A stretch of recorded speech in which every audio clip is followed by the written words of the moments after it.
Morning, everyone. This is John Shaw, the director of the Paul Simon Public Policy Institute at Southern Illinois University. Thank you for joining another installment of our series, Understanding Our New World. And today we're really delighted to be joined by a terrific author by the name of Philip Shenon, who has written some terrific books, including one that we are going to talk about in significant detail today called Jesus Wept, Seven Popes in the Battle for the Catholic Church. Obviously, hugely interesting in its own right, but also particularly interesting and relevant now, given the big changes that are going on in the Catholic Church.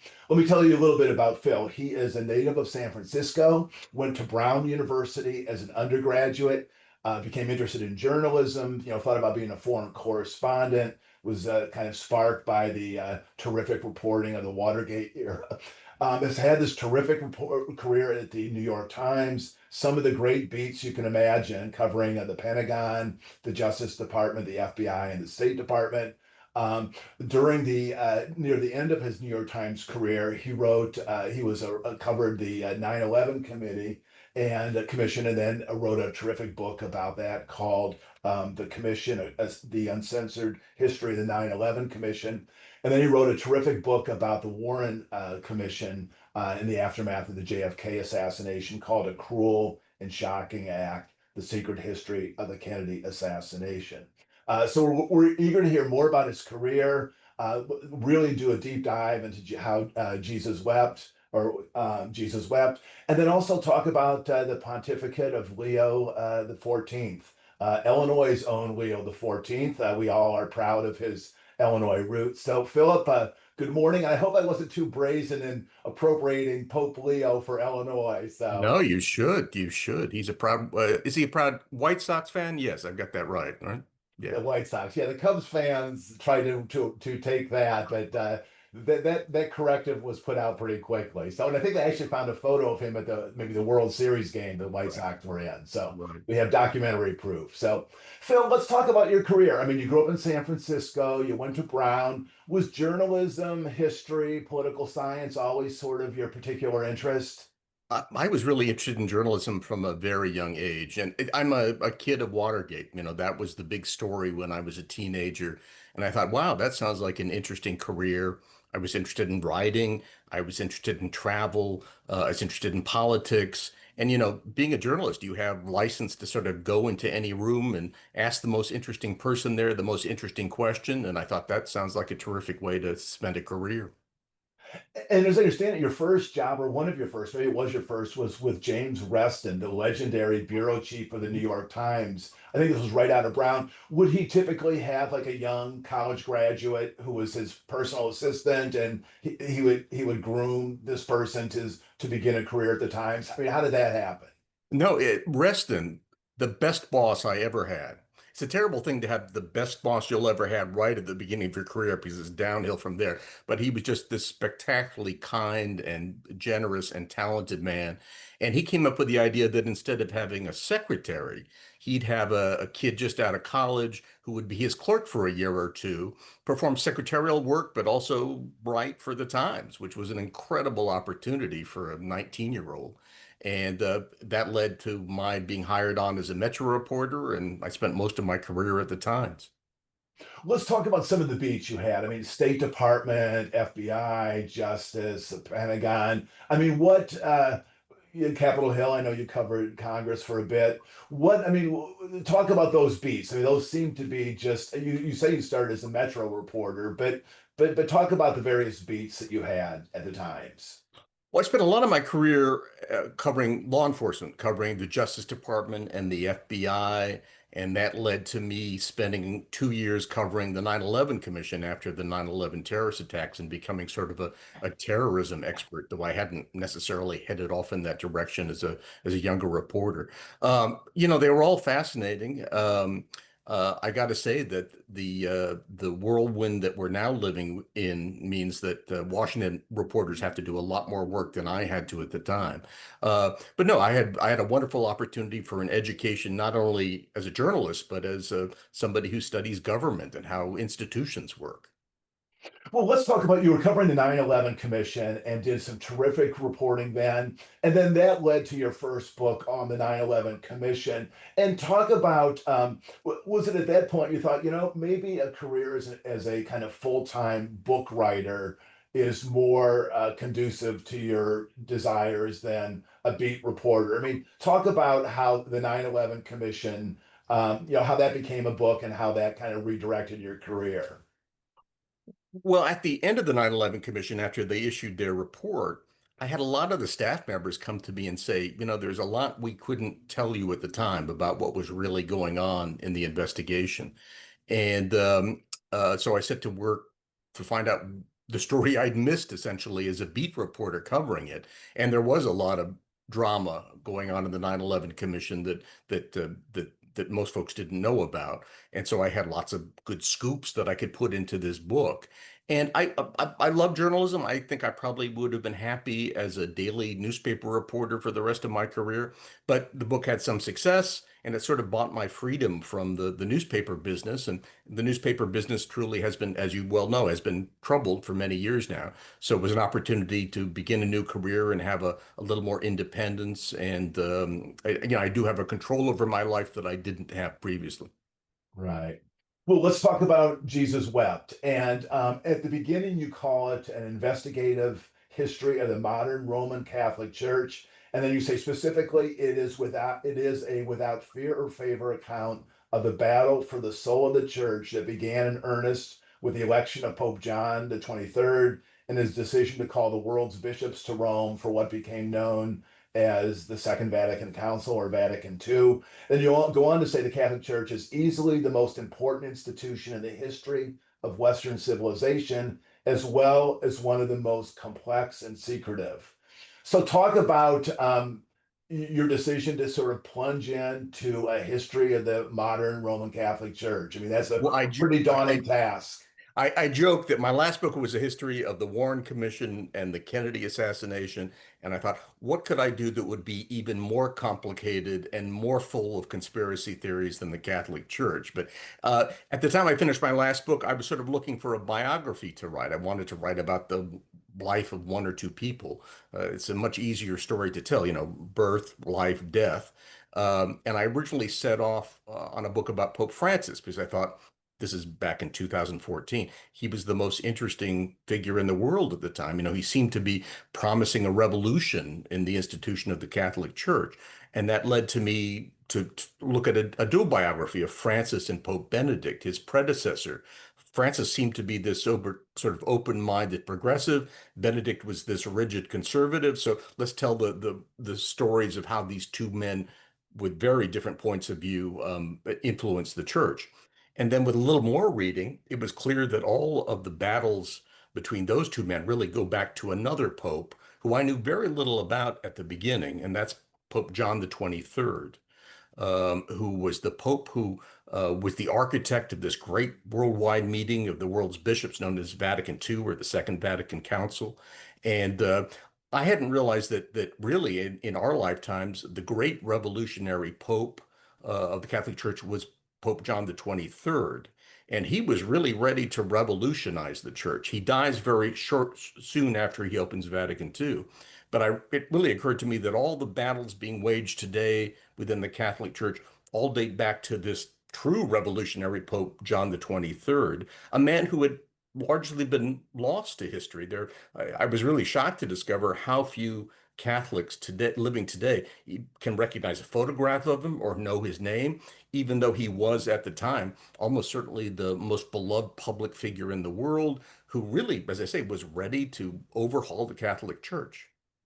Well, Phil, I want to go through the various popes, but I'm glad you started there because it seems like you have there's through kind of two archetypes of popes that allow us to kind of understand what has happened in the last 60 years, and the one is just the one John's predecessor, Pius XII, who was he was pope for almost 20 years. And he had a sort of, well, not sort of, an authoritarian, centralized focus on the church. And it was also considered the church of no, of things that you should not do.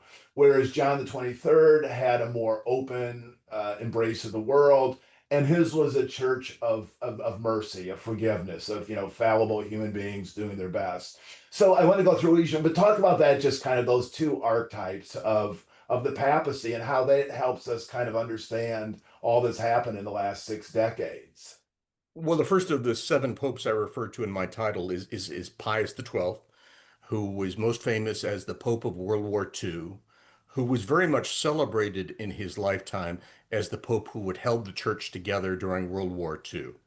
Um, he's he was a very conservative, very authoritarian pope who really shut down a lot of free thinking within the Catholic Church. Um, but again, was celebrated as the pope who had held the church together during the war.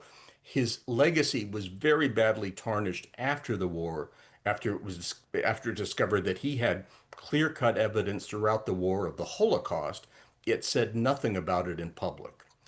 So after his death in 1958, you had the election of this roly-poly old Italian uh, Archbishop Roncalli of Venice, who was sort of seen as this caretaker pope. He was in his late 70s.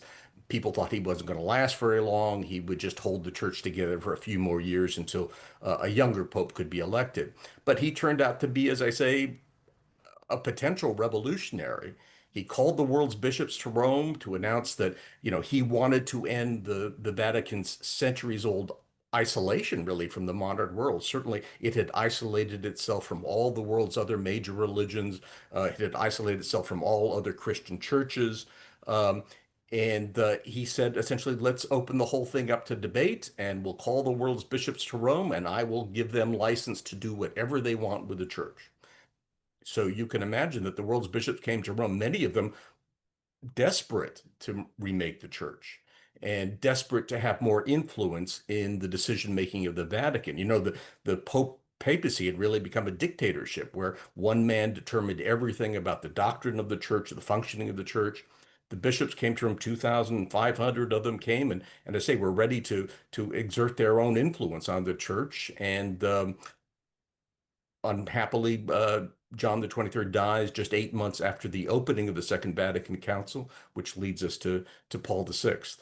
One other thing about John the 23rd, I mean, he is such a compelling figure, and I'm glad you reintroduced him to me because I'd read about him when I was younger, and actually, you've inspired me to go out and order a book about a biography of John the 23rd because he's a remarkable person. And I mean, just the way he kind of looked at himself, he said at one point that he was glad that he did not have what he called tiresome complexity, and he said, "I have the strength of daring simplicity."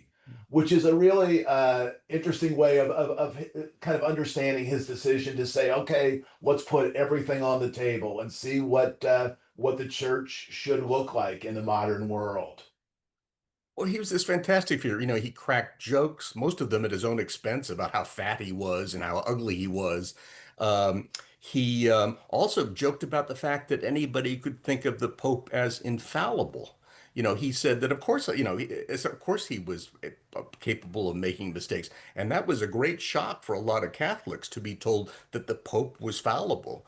And that he shouldn't control the future of the church. The future of the church was in the hands of the world's bishops, thousands of them, not him. And it is remarkable that again he has sort of been lost to history. That so few Catholics living today know anything about this man, and I think the reason for that is because there were many conservatives in the church who were alarmed by the idea that this man's legacy would determine the fate of the church. That he was a danger because John the 23rd was open to reform, and a lot of Catholics were very much opposed to reform.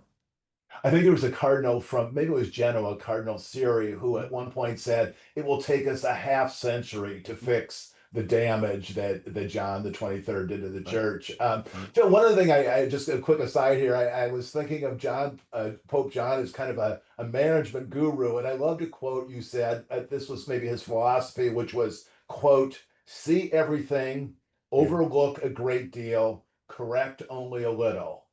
Not a I love bad way to that. manage the world, huh? I love that. And again, that's a bit of peasant wisdom from northern Italy in the 19th century. And I think that explains everything, which is, you don't have to criticize everything your neighbors do. You can watch what they do, but you don't have to attack them. And too few popes have held to that wisdom over the years. Well, let's talk about Paul VI. He had a long reign from 63 to 78. Was called, I think even John called him the Hamlet of Milan. One of your chapters, you call him the Hamlet Pope. Mhm. Smart, capable, decent human being, but utterly anguished by the burdens of the papacy. And he inherited Vatican II. He brought it to fruition to his credit, but on one of the big issues, birth control, he just agonized and temporized and sort of infuriated the modern world. I mean, talk about the papacy of Paul VI. Well, he came to the papacy. I mean, he certainly celebrated before the papacy as sort of an open-minded, intellectual, very learned man. He'd been the protege to Pius XII, the wartime pope, and had really been bullied by Pius XII throughout the war and throughout his career. Was a very fearful man, was always fearful of being humiliated because of his decisions as pope. The word I use throughout in describing him as dithering. He just couldn't make a decision. Uh, he over time became very jealous of the power of the Pope. He really wasn't willing to share power with the world's bishops, which was sort of a central mission of Vatican II, to share power between Rome and the Catholics outside Rome. He just couldn't find the will to give into that. So he held on to power. He's probably best remembered for his decision in 1968 to uphold the Catholic Church's ban on birth control. And John the 23rd, the Pope we were just talking about, secretly in 1962 allowed some bishops to begin secret. He created a commission that was going to reconsider the Catholic Church's ban on birth control. The Church since 1930, since a decree in 1930, had banned all forms of artificial contraception. Um, Even though the Bible says almost nothing about the subject. There's nothing in the New Testament really to suggest that birth control is a sin. And John the 23rd, aware of the concerns about overpopulation, famine in the world in the 1960s, says, yes, we should revisit that. So the secret deliberations of this birth control commission begin in 1962, and the membership of that commission over time would include many of the church's most famous theologians, many of its most respected bishops. And that commission came to the overwhelming conclusion in 1968 that the church should lift the ban on birth control. It was causing, huge disruption in the lives of Catholic couples, married couples throughout the world. Yet, despite that, despite this overwhelming support on the part of the commission for lifting the ban, Paul VI, this dithering pope, just couldn't find it in him to lift the ban. And even today, the Catholic Church continues to ban artificial contraception, even though birth control is widely practiced by tens of millions of Catholics around the world. Right, right. Well, let's talk. We had just a 1 month papacy of Pope John Paul the First. Seems like a really kind, decent man. He passed away in just about a month. And then we had the, sort of unforgettable papacy of John Paul II from 1978 to 2005. You refer to him as a superstar pope. That was, I remember, the cover of Time magazine, John Paul Superstar. And of all the popes in your book, Phil, I mean, you've caused me to rethink his legacy the most because, I mean, there were so many contrasting images on the global stage. He was this, particularly in the early part of his pontificate, he was energetic, Mhm. charismatic, drew millions of people, just this arresting, powerful figure.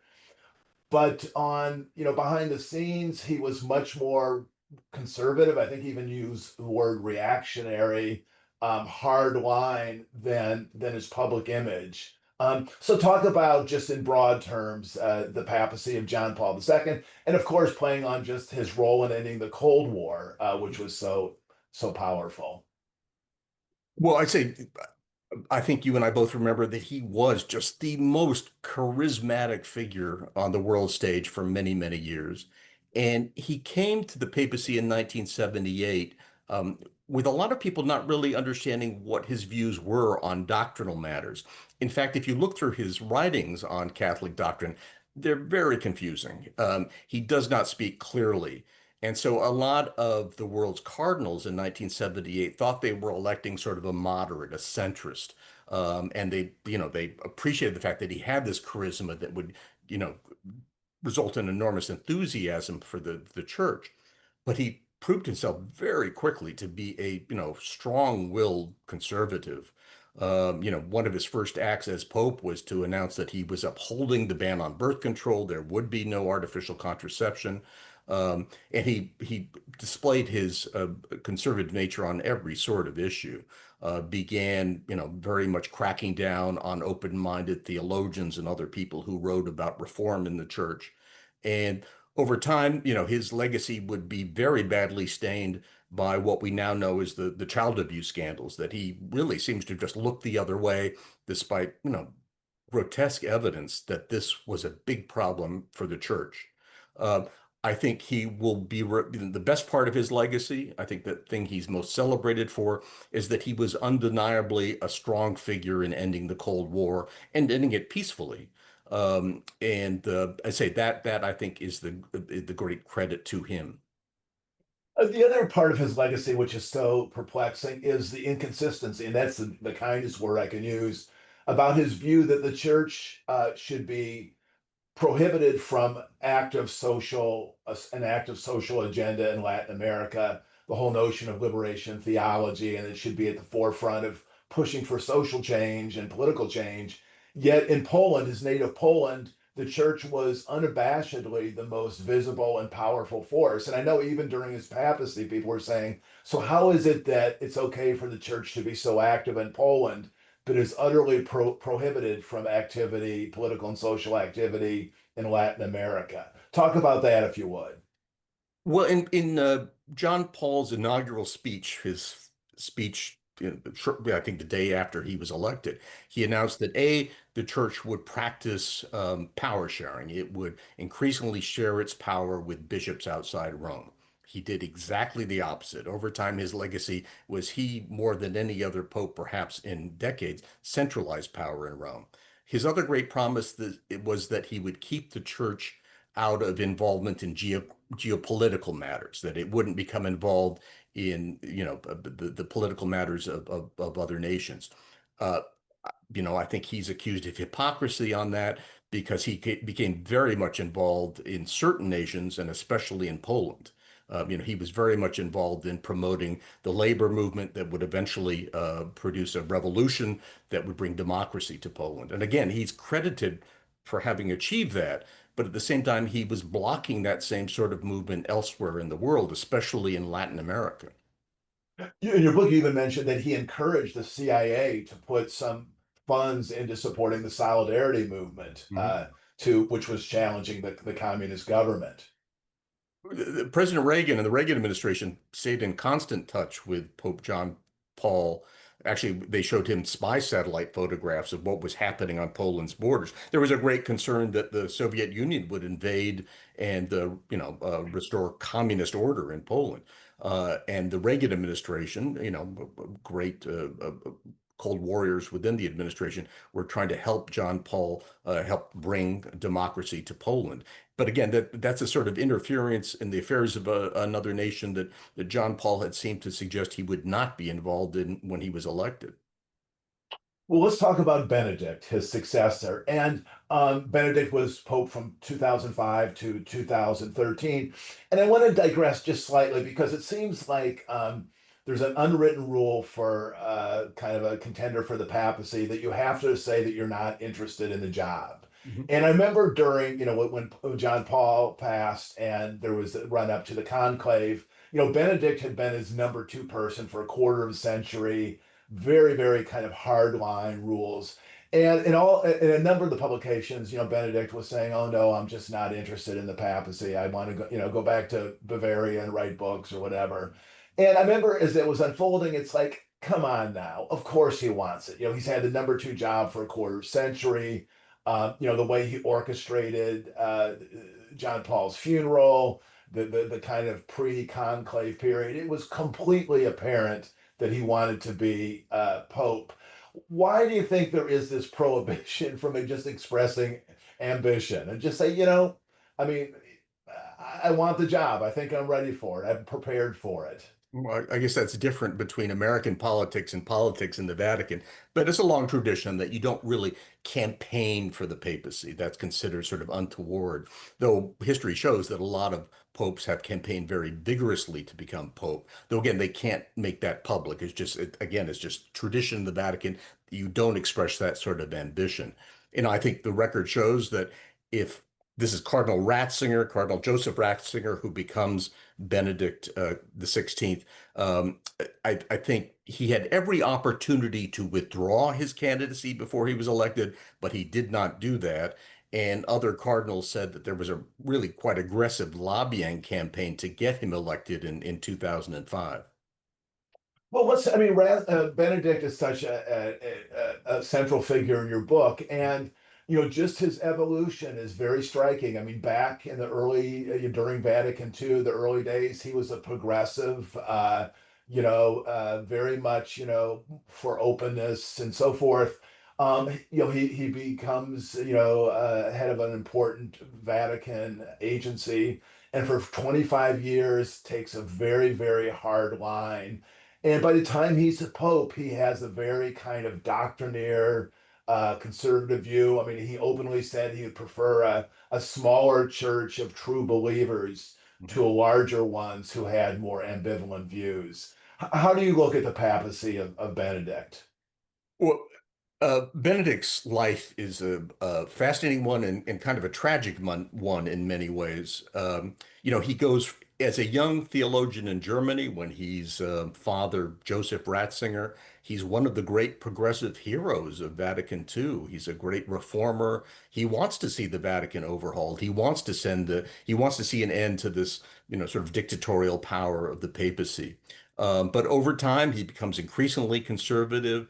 He appears to undergo a real crisis during the student uprisings in Germany in 1968. I mean, some of his colleagues thought he underwent something like a nervous breakdown, and then becomes a rigid conservative.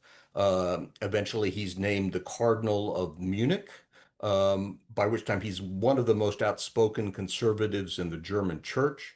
John Paul II brings him to Rome in 1982 as the chief doctrinal enforcer of the Catholic Church, a job he holds for 25 years, and where he earns this nickname of God's Rottweiler. He's such a fierce conservative. And in 2005, as many people had predicted, he was elected Pope himself and becomes Benedict the 16th. I say his transition from, brilliant young reformer in his youth to rigid conservative during his papacy is a remarkable one. And of course, his legacy, I think, is very seriously stained by the child abuse crisis. It was something he should have addressed throughout his career in the Vatican. And the record shows very clearly that he tried his best to ignore it for decades. Well, one number you threw that you mentioned in the book that just jumped out at me. I think this was 2001, so he's still, a cardinal in the Curia, and his agency oversaw a lot of things. But they had, I think the number you said was 10 staffers who are looking at the child abuse crisis, which was exploding across the world, thousands and thousands of cases. Right. At the same time, they had 100 investigators looking into the canonization of saints, presumably not a time urgent task. And I guess to maybe use that to pivot to just the way that, this clerical abuse scandal was part of his brief, and he just did not want to acknowledge it even back then or during his papacy. Well, you look through the records and they're remarkable and they're horrifying.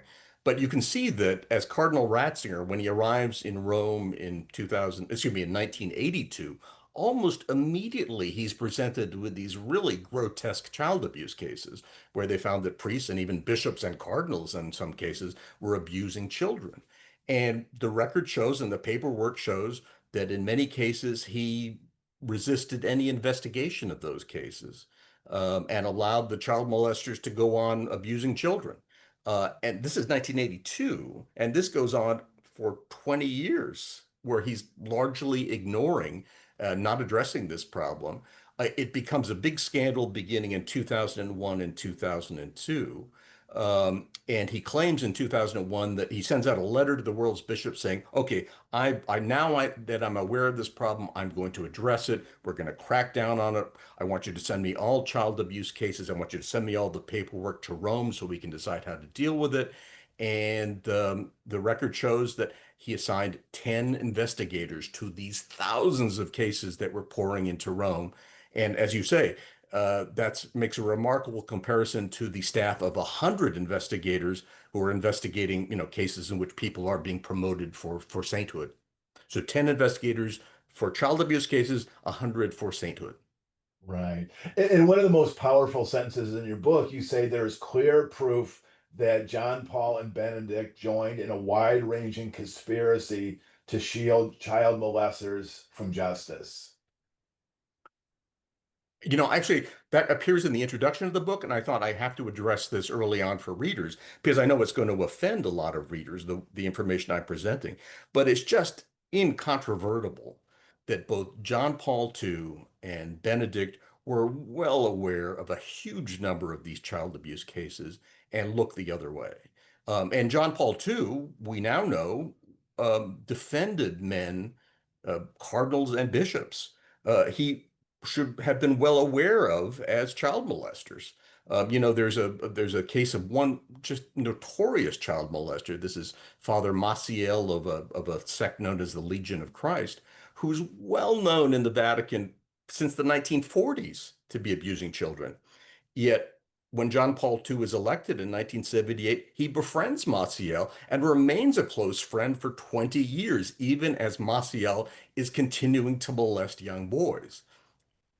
I just, how do you deny that? And how can I avoid the conclusion that there was a conspiracy to hide these cases and it involved those two popes?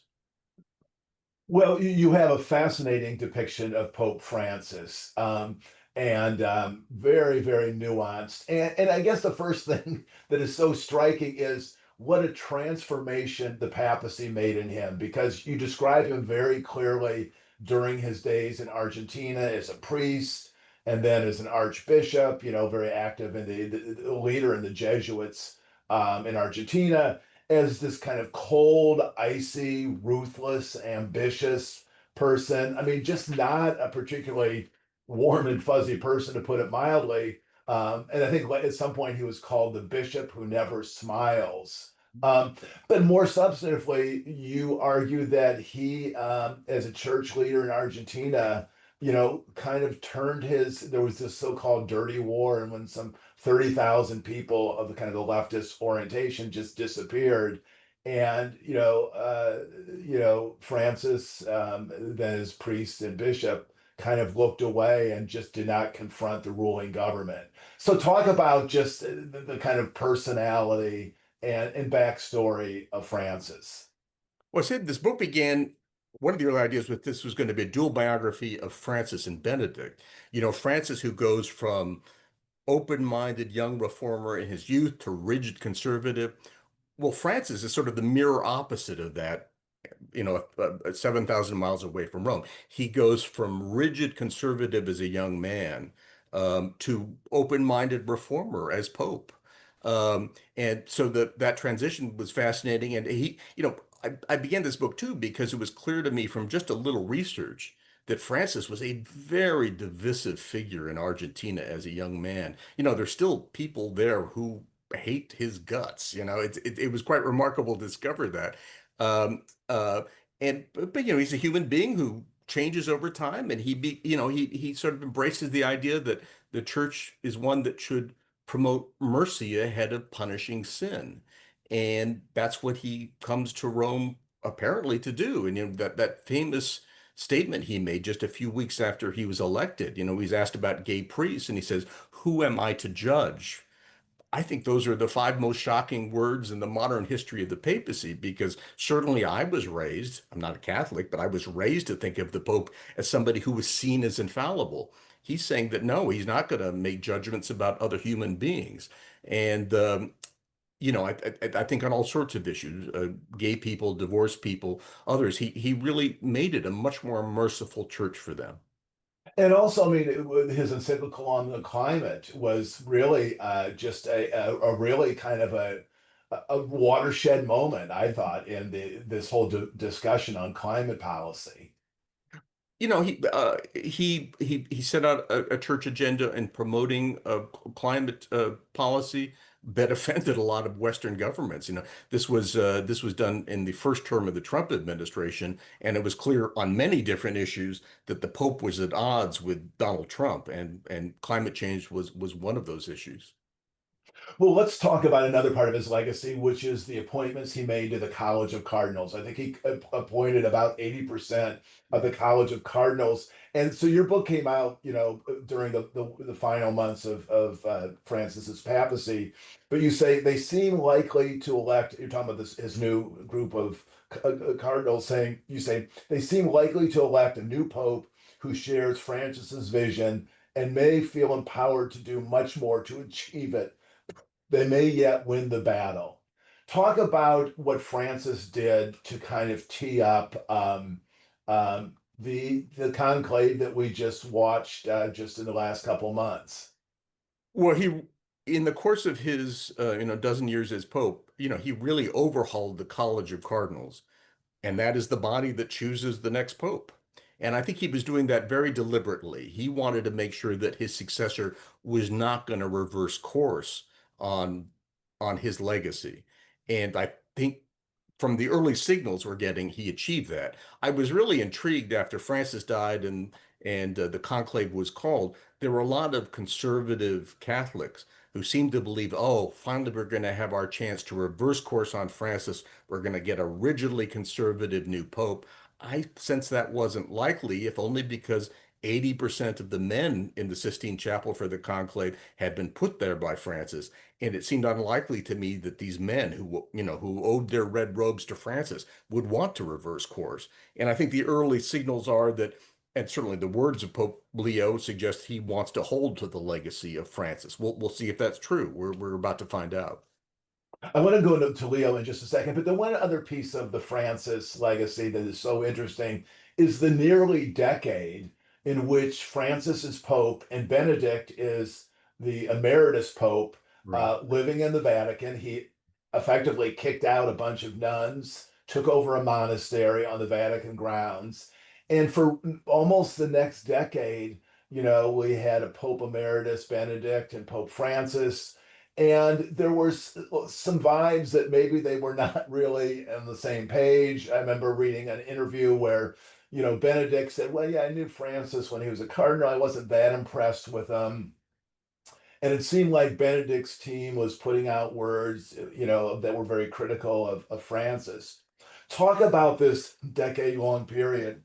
I don't think there was any topic of conversation in Rome that was more pronounced, more feverish for many, many years than how do Pope Francis and Pope Benedict really feel about each other? Pope Benedict was the first pope to step down, to abdicate in centuries and centuries. And many, many church scholars, liturgical experts, would say that Pope Benedict really should have left Rome. He should have stopped wearing the white robes. He should have stopped calling himself, he called himself Pope Emeritus. That's a title he came up with, that many liturgical experts thought that was inappropriate. Nonetheless, Francis is elected as Pope, and he has to live with his predecessor living, just several hundred feet away in the Vatican. And there were endless rumors about, tension between the two. Both of them claimed publicly they were great friends and very supportive of one another. I think the record shows that really wasn't true, despite their claims of great friendship. That friendship really didn't exist. And after Pope Benedict died, Some of his deputies came forward and said there had actually been a lot of bad blood between the two men, especially over but Francis perceived that Benedict was sort of trying to undermine him on doctrinal issues. Benedict believed that Francis was trying to undermine his legacy and was sort of insulting his legacy. I think the record will show eventually when we get more documents that actually there was a lot of bad blood between the two popes, no matter what the Netflix movie tried to suggest to you. Right, right. Well, let's talk about Leo. And I guess as I read about his career, I mean, he was, he's had this remarkable background. Of course, he's from Chicago and was educated in Villanova and then a theological seminary in Chicago. Spent the bulk of his career, a big chunk of it, as a missionary in Peru. Um, obviously became fluent in Spanish and I think was generally almost seen as a Latin American bishop.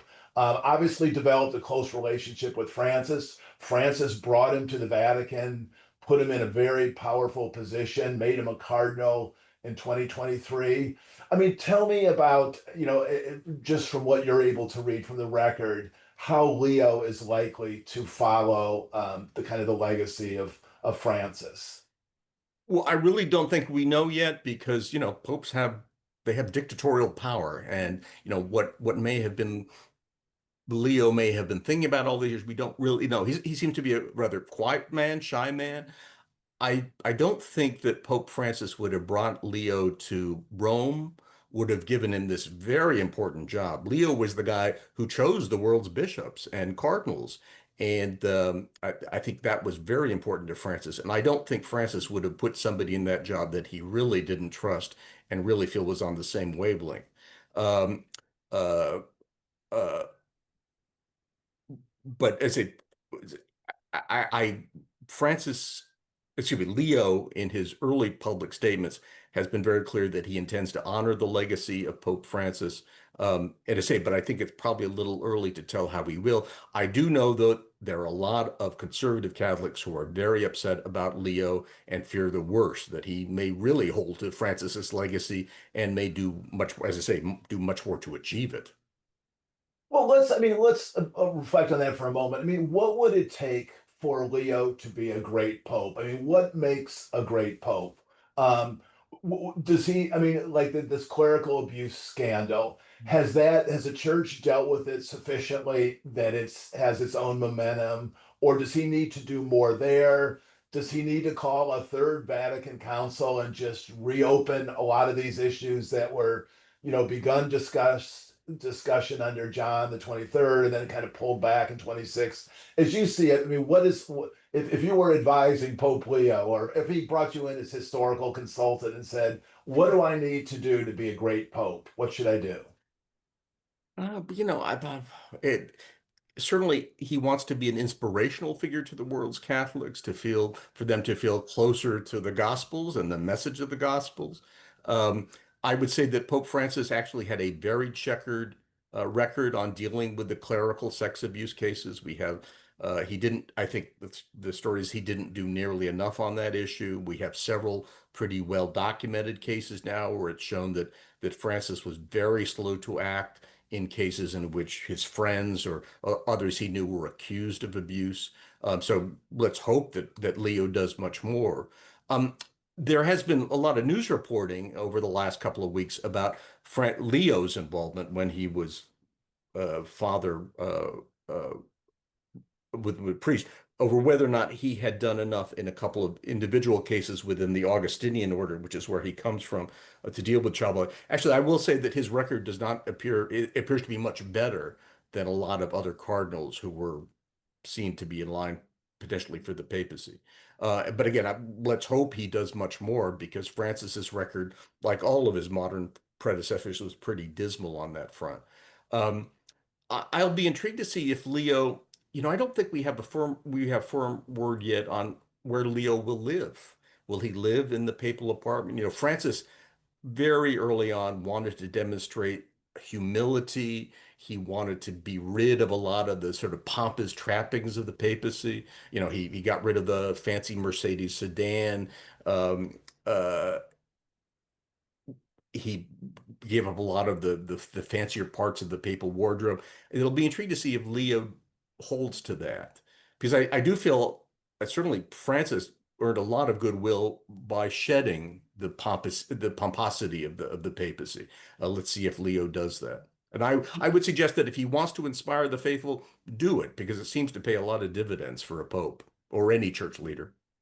Will you tell this story where just as Francis is about to come out and be announced as the Pope, and there was a scramble to see what sort of vestments he wants to wear, and he opts for simplicity, and then he says something intriguing. He says, "Carnival time is over." What do you think he meant by that? Well, his predecessor Benedict loved a lot of the trappings of papal authority. He loved the wardrobe. Um, he he loved the papal apartment and had it renovated in ways. And Francis wanted none of that, or at least he said he wanted none of that. And the story is told, and I think it's true, that after he's elected, he goes into a side room where they give him his first set of white robes. And he puts on the white robes, and then he's offered this what's known as a mozzetta, this very sort of fancy embroidered um, garment, all in red and ermine, and he rejects it. He says, "I'm not going to wear that because carnival time is over. We're ridding ourselves of this pomposity." He's also wears a very modest crucifix. He refuses the sort of papal red shoes that had become very famous. He continues to wear his black orthopedic shoes from Argentina. He continues to wear his plastic watch from Argentina. He carries his own briefcase. He said that, I don't care about these trappings. And I think that got him an awful lot of goodwill in the early months of his papacy. You were even telling the story that he was staying in sort of these kind of a residential apartments rather than the apostolic palace, and so people visiting would walk by, and sometimes they would see Francis on the elevator, and he'd say, "Come on in, I don't bite." Well, and again, this is immediately after he's elected. It was really shocking in the Vatican that the Pope decided not to live in the papal apartment, which is this grand apartment overlooking St. Peter's Square, sort of like the King of England or the Queen of England giving up Buckingham Palace. He said, "No, I'm going to continue to live in this little guest house where I've been living during the conclave. And it's a one-room suite with very modest furnishings. I'm going to do all my work there." Um, and again, I wonder if Pope Leo won't decide to find a more modest living quarters as Francis did, because you know, to shed the pomposity of the papacy apparently does a lot of good in terms of encouraging goodwill for the leader of the Catholic Church. Well, Phil, let's talk about kind of the big theme of the book, and people can infer it from the title, Jesus Wept. And I want to read a couple sentences where you say, "The impact of the Roman Catholic Church for good and heartbreaking regularity for ill has always been disproportionate to its actual numbers." Um, and then you go on to say, "Surely the Savior's tears would be justified today by the catastrophic failings of a church that claims to act in his name." Um, so we'll talk about, I mean, just the extraordinary institutional failures of the church, but also, and you point out here, some of the individuals who've kind of stepped up and have honored the best traditions of the church, whether it be John the 23rd, Romero in Latin America, some of the great figures from Vatican II who really seem to believe the essence of the church's teaching. So talk about that if you would, please. Well, I mean, what is the message of the Gospels? You can sort of boil it down to, well, we promote mercy and forgiveness. We oppose violence. We believe you must do all you can to help the poor and oppressed, help your neighbors. That's sort of the central message of the Gospels. Um, sure, I was pleased to discover in my research how many sort of heroes there have been in the church who really promoted that message. As you say, John the 23rd, I think, was what a great human being, what a great Christian, what a great Pope. Oscar Romero, the slain Archbishop of El Salvador, who, very bravely stood up against the brutal, the savagery of the El Salvadoran military. There are lots of heroes from Vatican II who are really willing to push the church in new directions, again, to promote the central message of the Gospels. Um, and it seemed to me that sort of the arc of the book is you have John the 23rd saying essentially, well, his words, he says, we will promote the medicine of mercy instead of severity. And how many people, how many popes attempted to roll back that message over the following decades? And then you have Francis, who very much embraces that message. I have a lot of criticism of Francis. I think there's a lot of unflattering material about Francis in the book. But overall, his message was, we are a church that promotes mercy ahead of punishing sin. And it'll be intriguing to see if he embraces that legacy, whether or not he's going to make many more changes sort of within the central written doctrine of the church to keep that legacy alive. Well, let me ask you a couple questions on researching this book because this is a formidable topic. You know, the Catholic Church, even the last 60 years, even like when it comes to Vatican II, were you able to find like one or two just kind of stellar sources that gave you a kind of good, strong overview that allowed you to do a deeper dive? I mean, how does one even begin to research Vatican II, for example? Well, there are a lot of great church historians, theologians who were available to me. I live a few blocks away from Georgetown University, where there's some fantastic scholars who study this stuff. It's interesting because a lot of them they're clergy, and I think they felt restricted over the years in writing exactly what they believed. I think, they were sort of urging me to pursue the material they had felt uncomfortable pursuing. Um, and, there are cardinals and bishops who cooperated with me because they sort of wanted this story told. There were people who were very loyal to Francis or very critical of Francis who wanted to get their stories out. Um, I didn't have a shortage of people willing to talk to me. I think I had a shortage of people who I was convinced were telling me the truth about what they really thought. And in terms of documents, I mean, the Vatican archives you obviously looked at. Unfortunately, had spent a lot of time having to look at police records too to track down this clerical abuse. So, I mean, was it one of those research projects that you just think, oh my God, this is so big, I don't quite, know the point of entree? I know with Francis and Benedict, it's kind of the dual figures that gave you a point of entree, but was this is one of those projects where the material sometimes felt overwhelming? Oh, absolutely. And I can't claim to.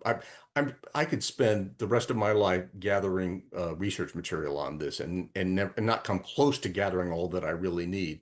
One advantage I had though is I did have these scholars and specialists and historians who'd say, go look in that archive, go look in that library, because you'll find something that nobody else has paid enough attention to.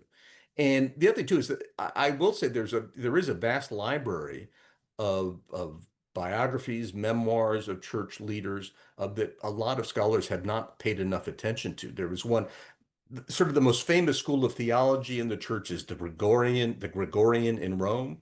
The former dean of the Gregorian, the dean of theology there, had written several volumes of his own memoirs. They were astonishing. And again, I don't think people have paid enough attention to what was in there. And it was just sitting out there for anyone to read, sort of inside dope about what has really been going on in Vatican politics all these years. Um, but I read those books and I talked to him several times. Unfortunately, he died in the course of my research, but at least I've gotten his story out in the book. Well, in terms of writing the book, I think you wrote some of this, or maybe a lot of it during COVID. And you, in your acknowledgments, you say that you thank the staff of the several hotels, the Conrad and the Fairmont hotels, who allowed you to camp out in their lobbies. Was this a sort of like kind of a cabin fever, wanting to get out of the house and find another place to write? Absolutely. Absolutely. No, and from my old days as a foreign correspondent, I knew that sometimes the best place to go sit and write was to find a nice hotel and go sit in the lobby and have them bring you coffee and tea or whatever. And I thought, well, let me try that now that, other than getting locked into my apartment during COVID. So I went to a couple of nice hotels in DC. There's no shortage of nice hotels in DC. And a couple of them, they were happy to see anybody come through the doors and sit in their lobbies and drink their tea and their coffee. And I sort of, in a handful of cases, I think I became sort of the resident mascot and they were happy to have me there. And so I'm particularly grateful to the Fairmont and the Conrad, these very plush hotels that allowed me to camp out for weeks and weeks and weeks. Great. Well, Phil, I have to ask you the question that's unfair to ask someone who's just written a terrific book. What's next? Do you have another project Um, in mind, or? I I um I think I want to do something a whole lot smaller than a modern history of the Catholic Church. Um, there are all sorts of there are all sorts of smaller stories within the church that I think I might want to tell. Um, we're also coming up on the 25th anniversary of 9/11, so there may be a 9/11 project I should undertake. I think for the moment, I just want to sort of catch my breath after trying to deal with the Catholic Church. I don't think it's possible to pick a bigger subject than the one I chose this go round.